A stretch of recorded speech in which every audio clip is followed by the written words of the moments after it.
back at the last game first. A big contribution from yourself. You must have been really pleased with that and the final result. Yeah, it was a entertaining game, wasn't it? I think it could have been about 8-all. They started off really brightly. That's what they're very good at. They're very good at starting fast. And we knew we just had to try and stay in the game. We wanted to start fast ourselves, but we stayed in the game. We got that goal. It sat up very nicely for myself to hit across the ball. And as soon as you hit it, you know when it's going in. So it's always nice to add to your tally for the season. And then gave away a cheap penalty. But then again, we went in the second half and stayed solid and got those 3, especially 2 late goals. So that was what we were aiming for. It was a tough game, tough circumstances.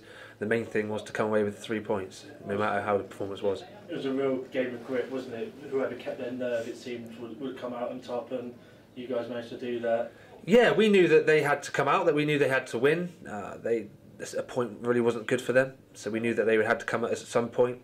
So it was more a bit of a game of chess, really. They're a very good side. They're one of the best sides we've played home and away, you know, and I know they're down the bottom, but they are definitely, I've got friends in this league, and when I speak to them, they all say the same thing. The best team they've played is Chesterfield. They pose you problems tactically, with the shape they play, the way they play football. And the main thing was for us to stay in the game, which we did, because we know that we can make opportunities with the players we have up front. You've played the last 2 games now. How's that done with confidence? And for yourself personally, you must feel like back part of the team again. Yeah, it's been a tough season for myself. There's no denying that. I'm not afraid to admit it. I haven't been anywhere near my best, and I haven't really played left back. I am a player that can play in various positions, and I like that about my game. But I am a left back, and the last couple of games I've been back at left back, and I feel that I'm starting to get back to where I am. I'm nowhere near it still. Hopefully I can proceed for the next couple of games. It's down to me to keep playing well, to keep my shirt, which I'll be trying every game, and hopefully I can take that into next season. Yeah, the feeling at the final whistle on Saturday with all the fans there must have been a nice one, but one where you can't dwell on it for too long with the game tomorrow. It's been mixed emotions the last few games. Cheltenham was a massive result mentally and personally in myself, you know, and that took a lot out of myself in those ways. And then also the game on Saturday was another result where we knew we had to win, which we did. And then I don't know what's going on there. I don't know. We're out of Gav. Shock, it's Gav. So that was another one mentally. But after the game, you know, it was a bit of a weird atmosphere, knowing that we virtually sent Chesterfield down. It was a bit of and we gave ourselves another great opportunity with 3 games to go to secure our safety. So the last 2 games have been a weird set of emotions, but they've been good so far, and we've got to make sure we carry that on into Yeovil tomorrow. Yeah, form is good going into tomorrow's game. How does it feel when you know that a point is good enough? Do you play on that, especially Yeovil, to say a point is good enough for them? It's a hard one, because in the back of your mind, we're humans, we're footballers. We know that, you know, we'll get a point at the 3 games, but no, we're going in tomorrow to finish as high as we can in this league with 3 games to go, and we want to get 3 points. We want to get 9 points starting with tomorrow, and if we can do that, we can finish quite high up this table, hopefully.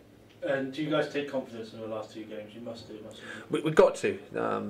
5 goals, 1 conceded, against teams that, okay, they're at the bottom end of the table, but they're tough games. A local derby, a team that are fighting for their lives, they're tough games.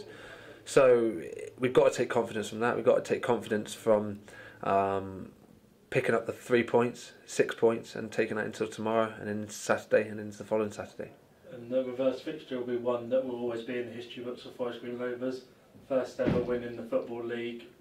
Just talk me through what that game was like. 4-3, must have been an absolute thriller. Yeah, another one to talk about the emotions. That was another emotional game, you know, trying to get that first win for Forest Green in the Football League.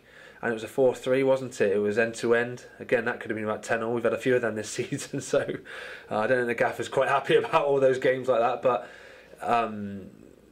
that's what football's about, isn't it? We want to play football, we want to entertain the crowd, and that certainly did entertain the crowd that day. So hopefully we can entertain the crowd tomorrow, but try and keep a clean sheet and score a few goals for ourselves. That must be number 1 priority, especially for you as a defender. Keep that clean sheet, that point's guaranteed, and then anything above that is a bonus. Definitely, because we know at the other end of the pitch we've got very good players to go and create goals. On Saturday in the last game you've got Doige and Reedy, one of the best 2 strikers in this league in my opinion. You've got Brownie in behind that, who's capable of magic on his day, and then we've got players like at the moment come off the bench like Grubby and Alex, you know, players, and Tav, that are always capable of scoring and creating goals. So we've got great ability at the top. So we know as defenders and as a defensive unit, if we can keep that down to 0, we've got a great chance of winning. And then so close to the finish line now, how's it feel? How do you reflect back on this season? I don't want it to end. I love football, watching it, playing it, so I don't want it to end. Thankfully we've got the World Cup to look forward to, but first of all we've got 3 massive games in front of us that we need to really get stuck into and take the momentum into next season.